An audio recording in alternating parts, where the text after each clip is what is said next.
I'd like to share with you a life-changing moment. It was about 7 years ago, and I participated in a boxing tournament on Broome in Western Australia, and it was a fantastic night.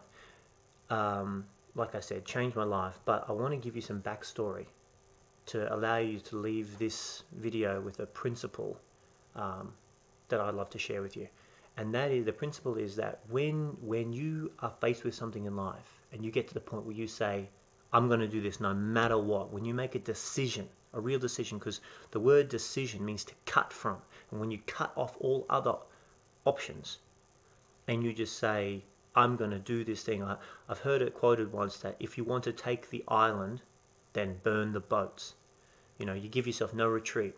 And generally, when I find if a person's faced with death or success, they'll usually choose success. And life tends to get out of the way of someone who just says, I don't care anymore. I'm doing it. And I got to that point, and I want to share with you the journey, because it wasn't easy, and there was a lot of pain, but I want to share you that journey so you can learn something from my mistakes. So basically, rewind a few years. Uh, I spent a little bit of time on the streets, and on the streets you do learn to stand up for yourself. Doesn't mean you're a great fighter or anything, but at least you know how to stand your ground when you're pushed. And so I had a view of myself that I could stand my ground. And a few years after that, I was with my girlfriend at the time. I think this was about 2009. And I was walking down the street, and some guy had some comment to make to my girlfriend. I think she was looking, nice, and he made some comment I didn't appreciate it. So I confronted him about it. And we got into an argument, and it escalated, and I didn't know this, but that's the last thing I remember. The next thing I know, I woke up in an ambulance on the way to the hospital. One of his colleagues had hit me in the back of the head, and I'd fallen forward. And what had happened was this eyebrow's a bit lower because I landed on here, and this was ripped up. I got 12 stitches in this section here. My teeth, that's not my tooth, that's part fake. My nose got broken, and I had a lot of lacerations around my face where I'd fallen forward and hit the concrete. And I don't remember any of it, but I remember after it feeling like a failure, feeling like a loser, feeling like I couldn't defend my girlfriend at the time, and it really affected my confidence, how I saw myself, and my self-talk. And for a long time, I reflected on that and thought about it, and I didn't know this then, but I want to share with you something I learned, and that is that you can never think yourself out of a situation that you acted yourself into. And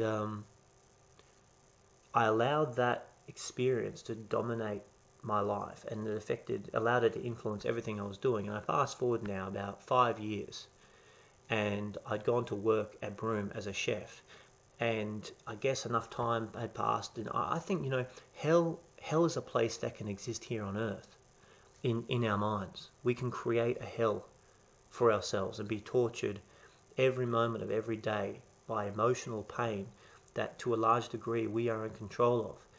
And unless you turn around and take that control back, you continue to live in that hell.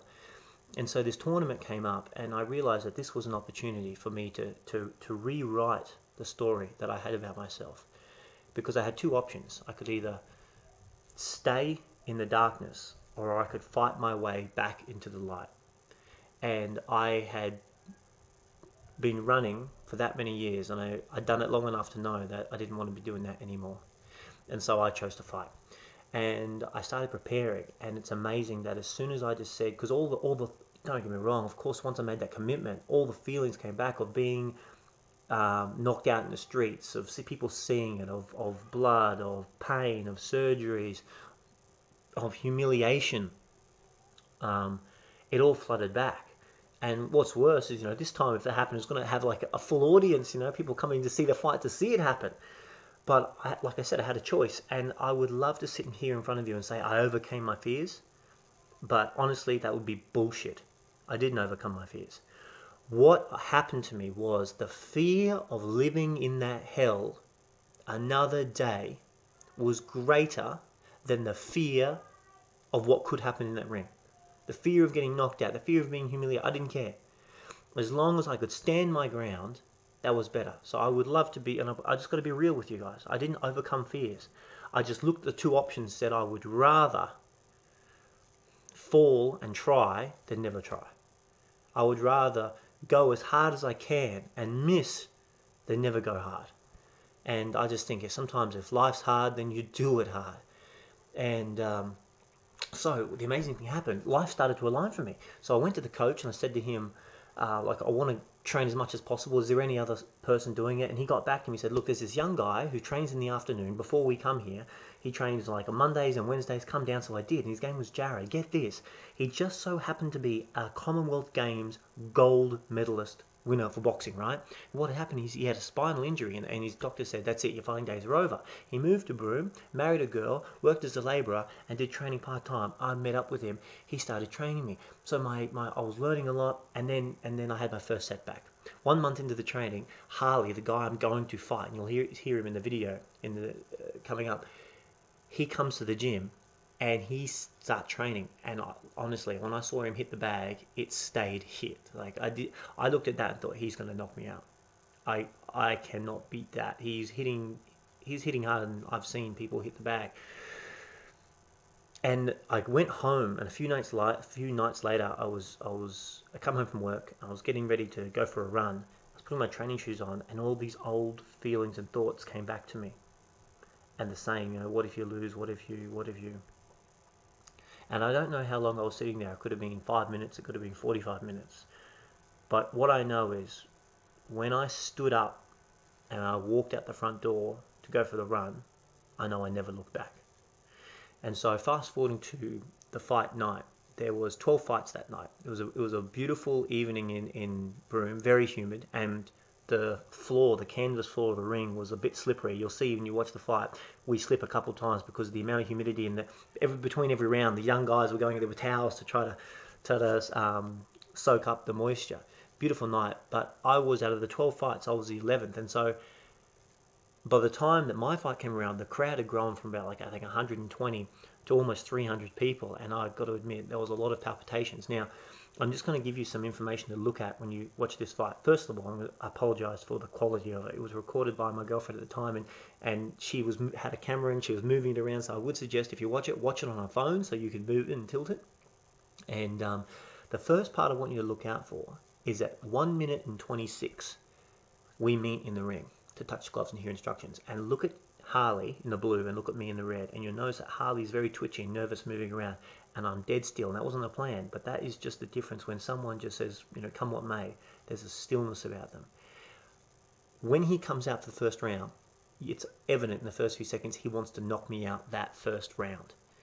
And I got to admit, but at that time I was thinking, oh my God, what have I walked into? But if you notice, at 2 minutes and 4 seconds, he comes at me again for another flurry, and I land across, and it stops him, and he takes a step back, and that was a momentum shift in the fight. Now, the first round ends, and I just survived. Like, I didn't have any idea what I was doing or how I could win. And out of nowhere, this guy, who I've never before seen in my life, appears in the corner, and you'll see him.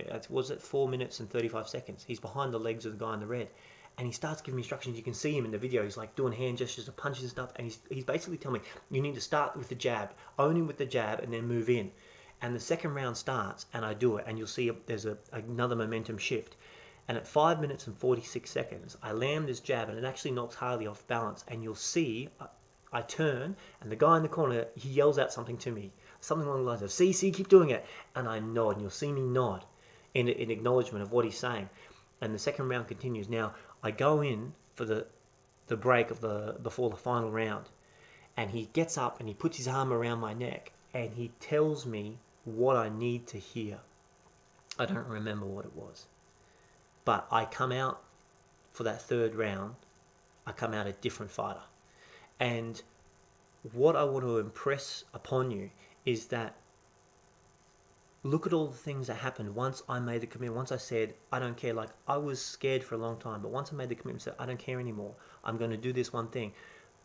There's a guy who happened to be an a Commonwealth Games gold medalist training, at the same gym in the afternoon that I could make use out of. And then out of nowhere, I found out later after the fight, the guy who gave me the advice, he was a tourist passing through, and he was working part-time at the local Woolworths, and he happened to be a European kickboxing champion. He happened to be at the fight, sees the fight, for whatever reason, chooses to come over to my corner and give me the exact advice I needed to hear right then to go ahead and win that fight. Like, it was just, everything aligned so perfectly, but it doesn't align. Like, this event doesn't happen unless I made the decision. Now, I just want to say that I've allowed so many opportunities in my life to pass me by, and I wish I hadn't. And it makes me so sad, and I reflect on who the man I could be right now if I hadn't let those opportunities pass. So I don't want you to allow those opportunities to pass you by. And I need you to get to the point where you say to life, no matter what, because when you get to that point, life will start helping you. And the last thing I want to say before I go, guys, is what is the one thing, the question I want to ask you, what is the one decision that you could make today that would change it all? Anyway, that's all from me. Watch the video, enjoy it, and let me know what you think.